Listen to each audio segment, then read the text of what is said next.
So in this video, I'm going to show you how I use objection transmutation to close $10,000 paid in fulls. Now, when people typically jump on videos like this, they start asking questions like, what's the perfect line for diffusing objections? Or what should my tonality be like? Or how do I overcome the time to think about it objection?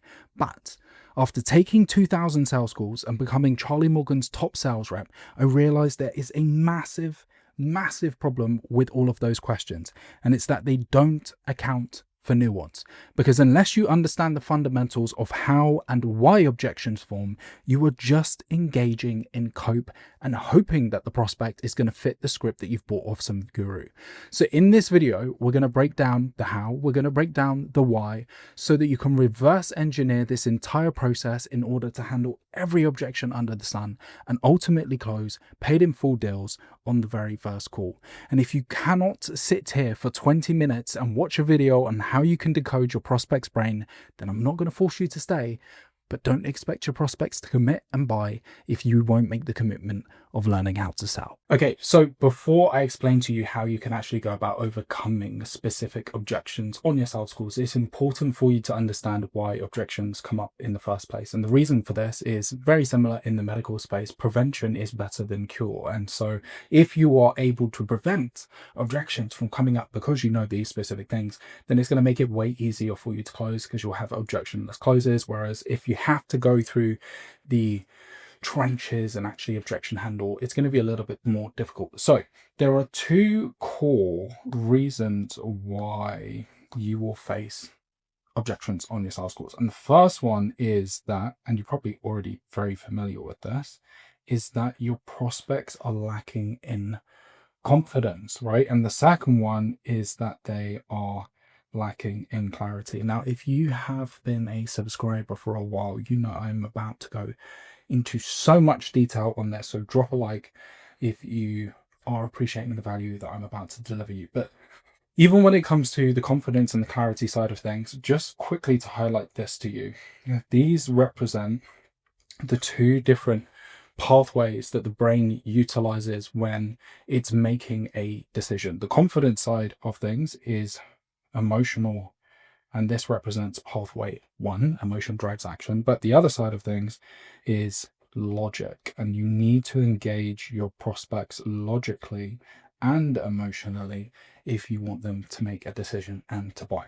Now, even within this, confidence and clarity break it down into smaller subsections. So there's quite a lot of different reasons, but I'm going to give you three different reasons why your prospects might be lacking confidence. And they could be lacking confidence because of you, they could be lacking confidence because of your product, and they could be lacking confidence because of themselves. So very quickly, I'm going to dive into each one of these so you can understand in a little bit more depth the things that you want to avoid, the things that you want to do to ensure that none of these three things get in the way of you being able to close deals.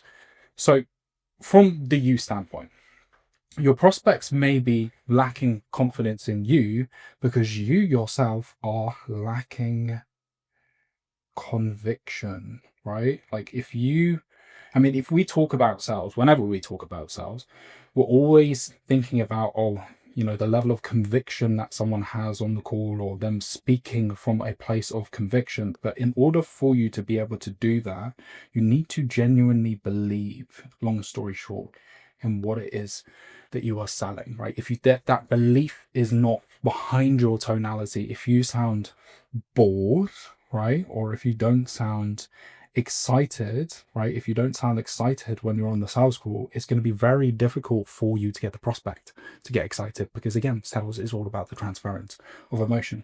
And the things that you want to be mindful of when it comes to you lacking conviction and the way that that's being portrayed on your sales call is your tonality. Okay, long story short, when you are on your sales calls, do not sound bland, boring, and banal in the same way that you would when you're ordering a pizza or just doing a very everyday activities. If you want someone to buy from you, you need to have some energy behind your speech.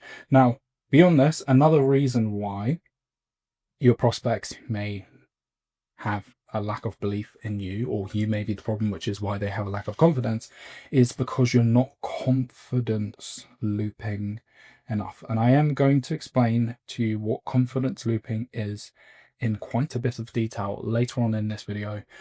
But long story short, confidence looping is you making a statement and then tying it back to the desired outcome, because your prospects are not buying your product purely just because they like your features. They're buying it because it's going to get them somewhere. Okay. And then the last thing is, you may be doing this wrong, right? The tonality piece. You may not be engaging your tonality correctly because you genuinely don't believe it is the right fit. Believe in it being the right fit. Now, this is not something that you can fake. This is not something that you can force. If it's not the right fit, you shouldn't be selling to this person in the first place. Like, it literally just doesn't make any sense. So don't focus on that.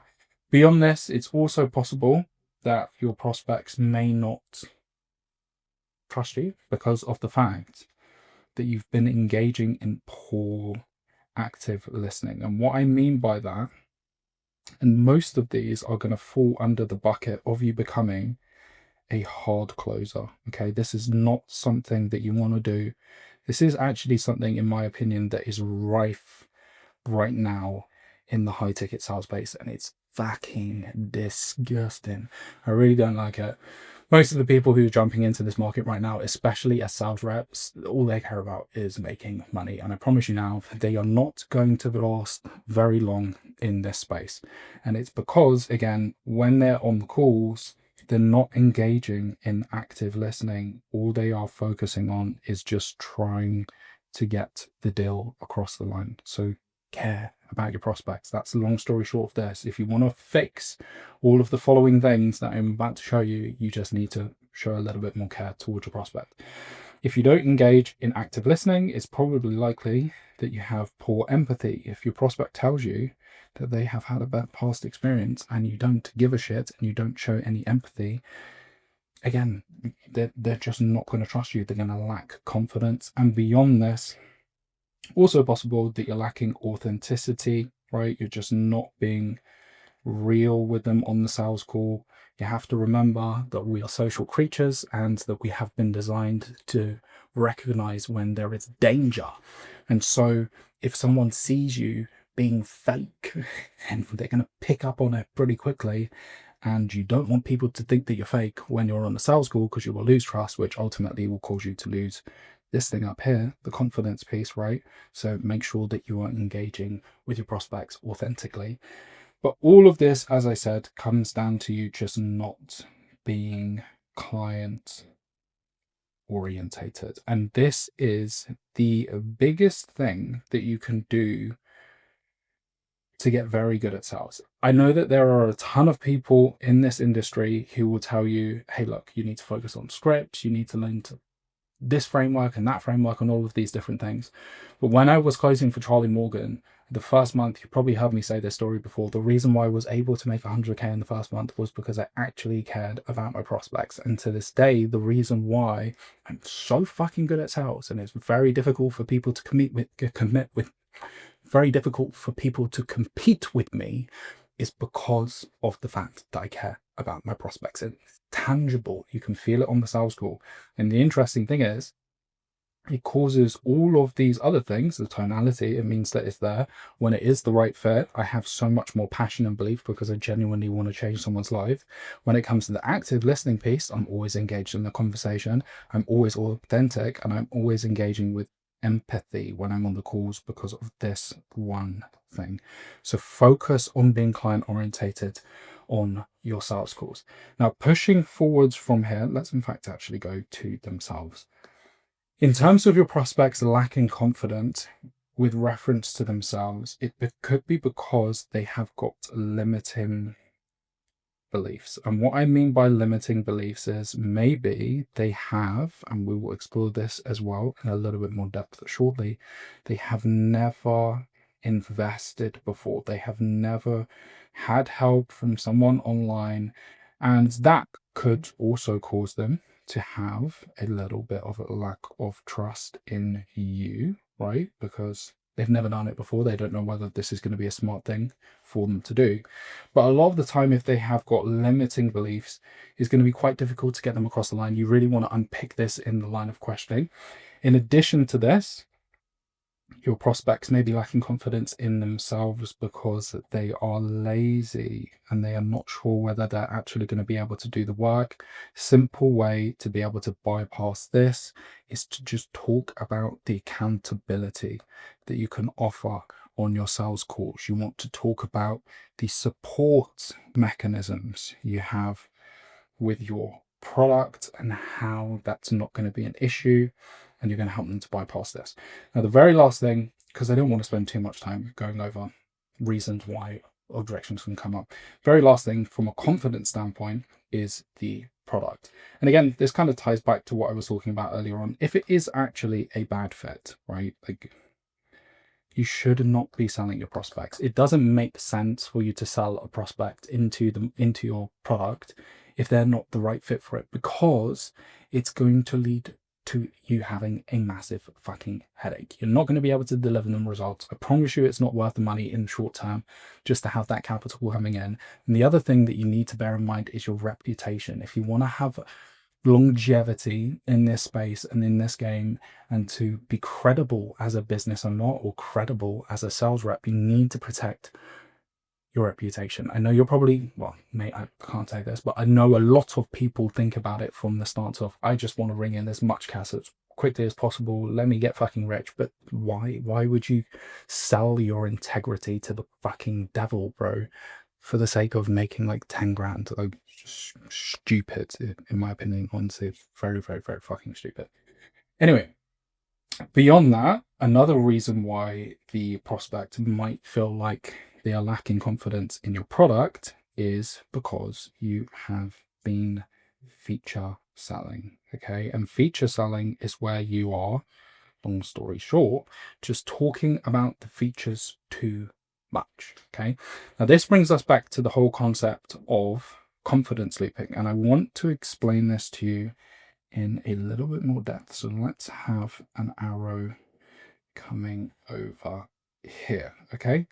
So when it comes to confidence looping, and this is critical, all of you need to be doing this on every single high ticket sales call that you take. Okay. If you want to be able to engage both of these pathways, aka pathway 1 and pathway 2, the way that you do this when you're responding to objections or when you are responding to questions is, in short, you are giving your concise explanation. And I'm going to go into more depth on this in a minute as well, so you can see how all of this plays out. But you are giving your concise explanation, and it's important that it's concise, because if it's not, then your prospects will get confused. And then after you do that, you are confidence looping, or in other words, here, I'm going to just put confidence looping up here so you know what it is. You are tying it back to the desired outcome. And the reason why this is important is because in doing that, the concise explanation piece, this piece up here, this engages the prospect logically. It gives them clarity. You're explaining how and why something is going to work. And then when it comes to this piece over here, that looks awful. I'm so sorry. As you can probably tell, I have got ADHD. Okay. 1 second. There we go. Satisfaction. I'd love to see it. And then this other piece, the desired outcome, this is tying it back to them being engaged emotionally. Okay, now if this isn't quite making sense to you at this stage, don't worry, because I am going to go into way more depth as we explore this. Okay, now pushing ahead into the clarity piece. Why are things disappearing off of the page? I'm not enjoying this. There we go. Please stay. In terms of the clarity piece, I'm not going to go into too much depth on this because I really feel like we've covered quite a lot. But in short, your prospects are going to lack clarity if you keep things too high level. Now, there's many different ways to skin a cat. some people, for example, will tell you that your pitch should be 30 seconds long. Some people will tell you that your pitch should be 2 minutes long. Some people will tell you that your pitch should be 10 minutes long. I am one of those people who will tell you that your pitch should be around 10 minutes long. And the reason why is, if you are expecting somebody to make a 5, 10, 20, 30, or even 50K decision on a sales call with you, they need to be informed and they need to understand what it is that they are buying. And if you go for a shorter pitch or a shorter response to whatever it is that you're dealing with, unless you are highly skilled in sales and you fully understand where the concerns lie and where the objections lie, it's likely that you're going to fuck it up. Like, you're just not going to get the right response. And in turn, what happens is you confuse the prospect. The other side of this, though, is if you go into too much detail, you can create a time to think about it objection. So how then do you actually go about ensuring that you give your prospects clarity? Let me show you. So when you end up having somebody telling you that, hey, that doesn't make sense, that response, in short, simply put, was not good enough for me, what you want to do is take a layered approach. All right. So let's think about this from the start off. Let's say, for example, you sell appointment booking and you're saying, yeah, we sell appointments. Easily we can get you 30 appointments per month. And don't worry, because all of the appointments we get you will have great lead quality and you're going to be really, really happy, right? They give you pushback and it's like, okay, all of that sounds good, but I don't actually understand how you do the lead quality piece. The way that we go about tackling this is, first and foremost, we need to ask clarifying questions, okay? And a clarifying question, as the name suggests, is just for you to understand, okay, why are you giving me pushback? Like, where was the area where you are lacking clarity, right? Where are you lacking clarity, so that I can give you a better understanding around this? And then once you have got clarity yourself around what it is that you need to touch on, this is when we're diving back into this drawing that I gave you up earlier here, right? So you're giving a concise explanation, you then confidence loop, and you tie it back to the desired outcome. And then after that, what you want to do is to do a pulse check. So let me just write this down so you can see it very clearly. You have your clarifying question plus concise response, right? This is you explaining how this works in more depth. I'll give you an example in a moment. Then you confidence loop it. So you tie it back to the desired outcome, right? So it's not just you focusing on feature selling, right? Remember that from earlier on. And then after you've done all of that, this is really important, and I'm sure nobody has ever taught you this before, you must pulse check. And what I mean by a pulse check is you say, does that give you more clarity? Does that give you more confidence? In short, does that make sense? And have I moved the needle in the way that I was supposed to? Because it's all well and good you doing these first few steps, but if you don't actually get the outcome that you want, which is to give them more clarity or to give them more confidence, then it was pointless, right? So this is you just sense checking yourself, or pulse checking the conversation, pulse checking the prospect, to ensure that you have actually moved the needle. Now, the very last thing, and you don't always have to do this, is if they say, yeah, obviously that means that that hasn't moved the needle, and then you would challenge, right? You'd be like, are you sure? Does that actually give you clarity? I'm more than happy to dive into this in more detail. Anyway, look, that is just I was going to say a brief insight into why objections come up. I guess it was kind of brief, but I mean, I could go into another 2 hours worth of depth on this.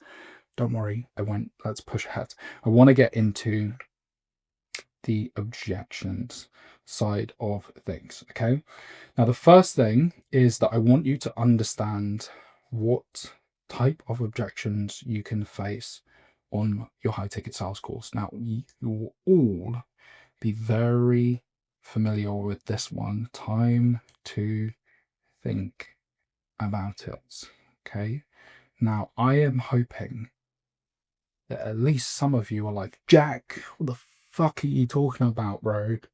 The time to think about it objection is not a real objection. And if that is something that you were thinking, my friends, gold star because you are 100% correct.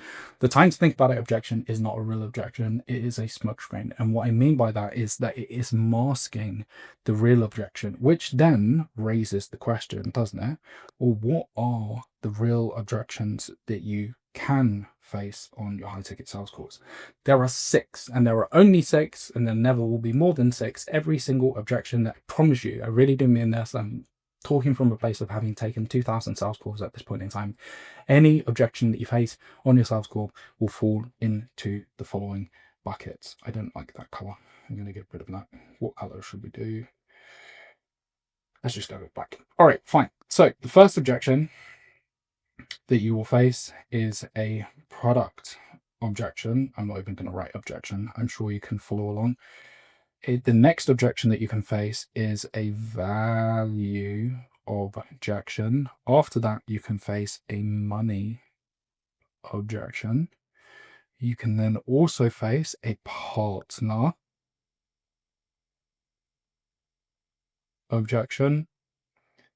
The 5th objection is a time objection, and the last one is a fear objection. Okay, now I am not actually going to explain these 6 objections to you in depth in this video. If you want to go and check out a video where I do explain them in depth, then click somewhere up here. There is a YouTube video where I go into a lot of detail on all of these. The only thing that I will say to you, or the only 2 things in fact that I will say to you, is this. The first thing is, be very careful to not conflate these 2. Okay, do not mistake money objections for value objections, and do not mistake value objections for money objections. And what I mean by this is, it's very tempting for you to hear what you want when the prospect says it is too expensive, right? Because that could mean, too expensive could mean that, Jack, I just don't have the cash. Like, it's just not there. When I'm saying it's too expensive, like, I do not have the money. But what it also could mean, ladies and gents, is that I do not see the value in this, right? It's overpriced. Long story short, right now I have got a beautiful cappuccino in front of me that I desperately want to drink, but I'm not drinking it because I'm focused on delivering you value. But let's say, for example, someone tried to sell me this cappuccino, and even though I want to drink it, if they tried to sell me this cappuccino for $1,000, and then they'll be like, what are you talking about? I'm not buying that. Fuck off. Right? And it is the same thing when you haven't demonstrated your value proposition clearly enough on your sales call. And a lot of the time, ladies and gents, the reason why that has happened is because you have not confidence looped. Because when you have been responding to questions, you've just been giving a concise explanation rather than tying it back to the desired outcome. I promise you that all of this stuff links together. And that's why, I don't know. Anyway, look, let's push ahead. Beyond this, the other thing I want to dive into is the partner objection. Now, the partner objection is really, really, really interesting, because a lot of the time with the partner objection is it is also a smoke screen objection, exactly like the time to think about it objection is a smoke screen objection. And the reason why is because your prospects are externalizing responsibility. And what I mean by that is they just do not want to take or make the decision themselves, and they want to pass off that decision to their partner, to their friend, to the team, whatever it might be. Now, this is where things get really exciting, and I really, really do mean this, because this is a framework which has helped me to make so much money online and has helped me to close so many deals. And I have 2 people to thank in particular for this. I have Bill Walsh, who taught me high ticket sales when I was very early stages. I say he taught me, I bought his course. But somebody who did actually teach me was Alex Blanca, who used to be William Brown's sales manager. Really, really smart guy. And from the two of them, I started fleshing out this framework, the objection handling meta framework, and I'm going to go into so much depth with you on this. Again, I want to give both of them their praise because I got elements of this from them, but then in terms of what it has become now,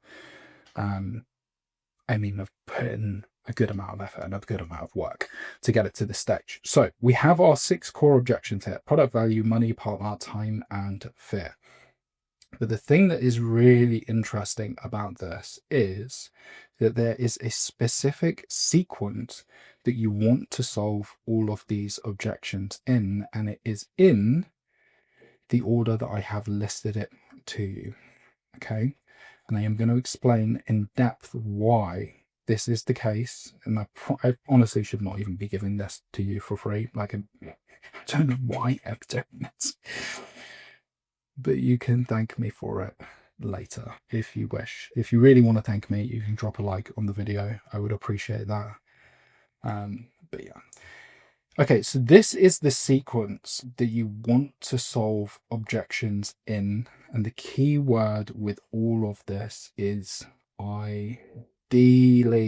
Okay, the reality of the situation is when you're on your sales calls, objections are not going to jump up on the call in this order. But the reason why you want to solve them in this order is because if somebody is not sold on the product, it doesn't matter what you do, they are never going to buy. Like, they're never ever gonna buy. Like, prime example would be, say for example, trying to sell pork to a Muslim, right? It's like, here is a pork burger, I know that you're hungry, eat it. They're just not gonna buy it, right? Like, it's just not gonna happen. So long story short, before you start trying to tackle any of these other objections that are down here, right, you need to make sure first and foremost that your prospects are sold on the product. Now, beyond this, the next thing that you need to ensure is that they see the value in what it is that you are offering and what it is that you are selling. Because if they don't see the value in it, again, they're not going to buy it. If there's no use for them, if it's not going to create any sort of transformation or lead to any desired outcome that they want, they're not going to buy it. Now, after this, it is money. And the reason why we need to check off money is because obviously, like, it's all well and good if, prime example is, say for example, right now, I'm sure that you would love to have a really nice supercar, right? Like, it could be a Koenigsegg, it could be a Pagani, it could be a Bugatti, whatever it might be. You see the product, you love the product, you see the value in the product, you probably might want to have a conversation with your partner about it, but let's ignore that. Long story short, you're happy with everything, but the thing that's stopping you from being able to actually buy that supercar, I'm guessing, is that you do not have the cash, right? And so, long story short, even if we're able to check off all of these, it doesn't make a difference if we do not have the cash. So you want to make sure that your prospects have, oh, fuck this up so bad, your prospects actually do have the cash before you start trying to tackle these other objections. And then the sequence that you want to follow after this is to go from partner and time at the same time, and then finally you would solve fit. Now, I would dive into this in more detail, but I think this is already a 30-minute long video, and my YouTube advisor told me that this video was only supposed to be 20 minutes. So we are already massively over time. What I am going to do instead is I'm going to just show you how to go about bypassing some of these objections. When it comes to the product side of things, let's do a different color for this again. So when it comes to the product side of things, the way that you bypass this is using this structure that I gave you up here. Okay, clarifying question, concise response, confidence loop, a pulse check challenge. There's a couple more steps to it than that, but that is the general process that you are following up there. Okay, so first you are clarifying. After you clarify, you give your concise response. After you give your concise response, you confidence loop. Then you pulse check, and then you challenge. Okay, and if you just keep looping this, right, just keep looping this again and again and again, whether your prospect is lacking confidence or whether your prospect is lacking in clarity, as long as you are able to isolate where that concern lies, which involves you being good at this, right? And with this, I know this is starting to get a little bit messy. As long as you just keep looping that, the clarify question of ensuring you understand what the actual problem is, then you will be able to successfully do all of this.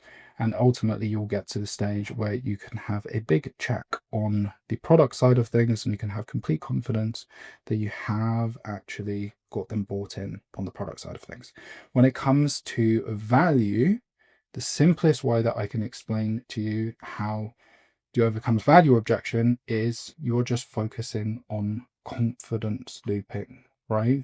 Again, as I explained to you earlier on, when your prospects are lacking confidence in the product and they don't see how it's going to work for them, it's because you haven't confidence looped enough. Or in other words, by confidence looping more often, you are able to increase your value proposition, right? So whether it's to do with lead quality or whether it's to do with whatever it might be, you just tie it back to that. I realize I actually didn't give you an example for this earlier on. Apologies.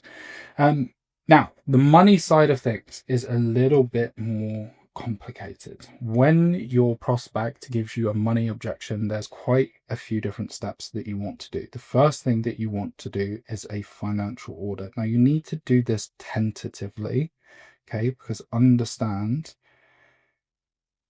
that this is a touchy subject. Right? Like, your prospects probably don't talk to everybody about how much money they have and what their net worth is. So approach this with a little bit of grace. But in short, what you are trying to figure out is how much do they have in savings?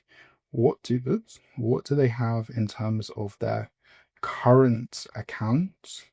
What do they have in terms of money that could be in stocks, money that could be in crypto, money that could be in ISAs?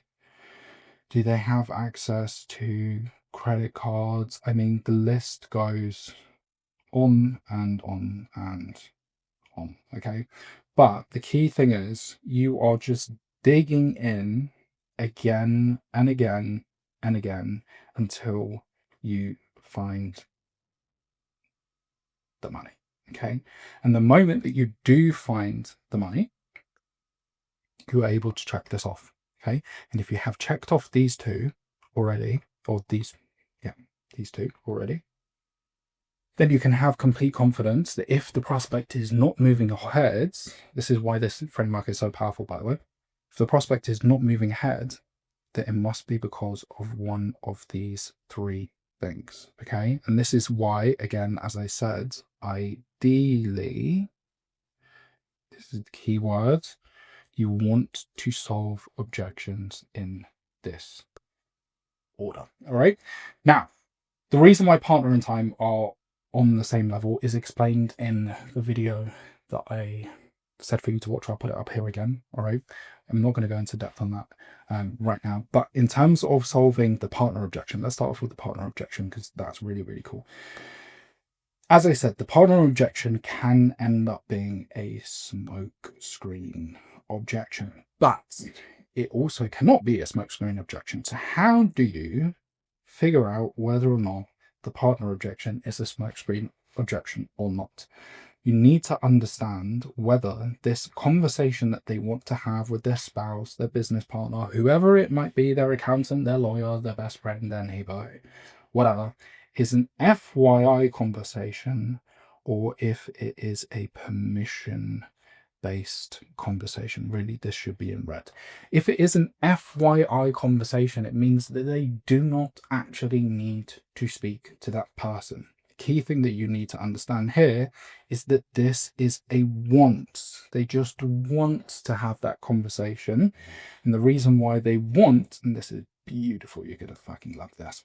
The reason why they want to have this conversation is because you have made a mistake or you haven't identified correctly the real objection. Long story short, what is happening is that the objection handling meta framework is just appearing again within the lens of the partner objection. Okay, you can see here, this is just reflected in that. Okay. And so, long story short, instead of allowing them to get off the call, you need to figure out, where did you make a mistake? Was it with the product side of things, value, money, time, fear? To explain this in a little bit of depth so you can understand what I mean by this, let's say, for example, with money, they may want to speak to their partner. They may want to speak with their partner because they just want to check that this is going to be a sound financial decision. They may want to speak with their partner because they just want to ensure that their partner is going to be happy with the amount of time that they would have to invest.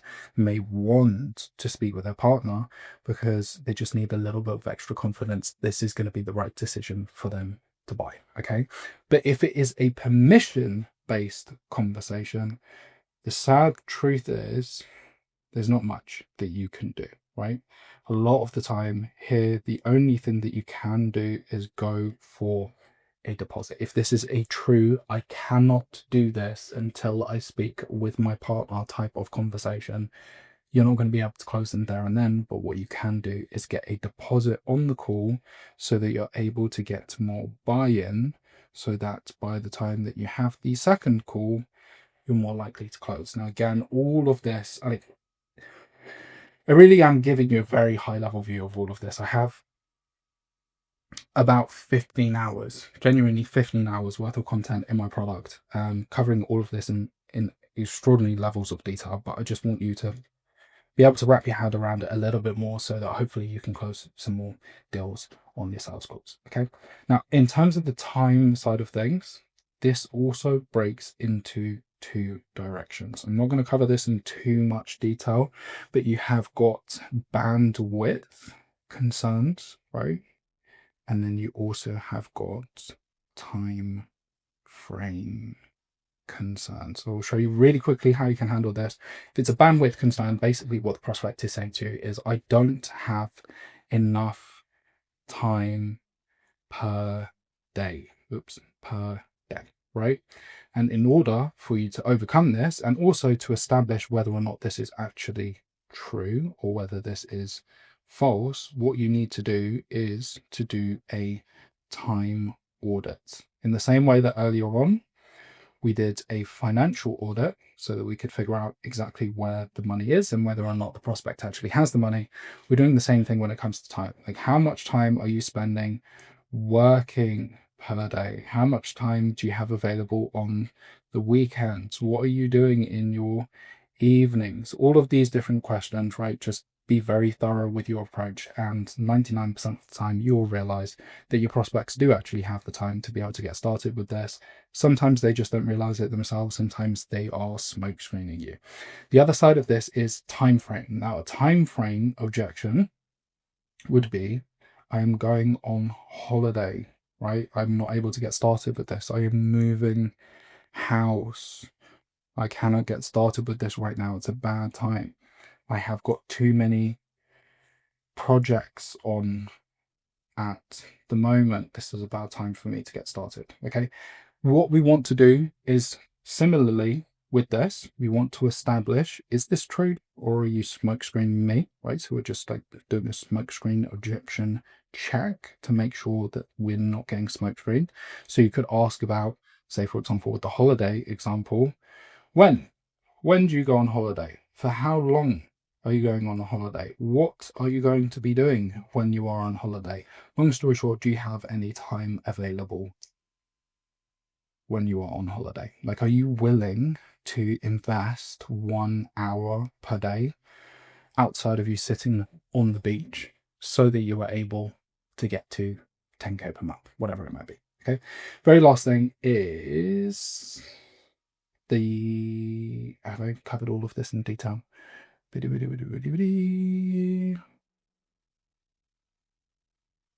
haven't. That's why I wanted to come back. Very last thing is, let's say, for example, this is a legitimate objection. You can give additional access, whether you're an info product owner or whether you are a agency owner. All you're doing is you're just saying to them, okay, I understand you're going to be going away on holiday for 2 weeks. You feel like this is going to get in the way of you being able to give this 100%. What I'm going to do is I'm going to just give you an extra 2 weeks on the house if we can close the deal here and now. Obviously, you can't explain it in that way. That's a little bit aggressive. but I'm just trying to give you an understanding of this. Now, the very last thing is with fear, this breaks up into typically two different pathways. You have got bad past experiences and you have got never invested, right? Bad past experiences, when it comes to this, basically, long story short, the way that you bypass this is first and foremost, you need to empathize. Empathy, people. Empathize with your prospects. If someone's spent tons and tons of money online and it hasn't worked out, like, show some genuine concern, some genuine care for them. And then after that, what you are doing is you are exploring the problem in depth, right? Explore it in depth. Where are the similarities? Where are the differences? And once you understand all of this, then you can go to a reframe and highlight to them the gap. That's what all of this ultimately comes down to. It's where you are different versus that previous bad to the past experience. Okay. And then the last thing is when it comes to fear objection and never invested, this could be because they're afraid of themselves. Again, as we discussed earlier on, that they won't see success. It could be that they're afraid because they don't trust you. Here, the way that you bypass this is with case studies, amongst other things. And with the themselves side of things, you need to dive into their past successes. Okay. Now, I haven't gone into as much detail on this as I would like. I would like this to look absolutely insane. But with all of that said, all of this is going to be completely useless if you don't learn how to identify objections in the first place. And since I don't want you leaving this video without having full clarity on how you can master objection handling, I have put together a full training that covers this entire topic in detail. So if you want to get access to that training, just DM me the word diagnose on Instagram and I will send it over for free. But with all of that said, I appreciate your time and I will see you just now.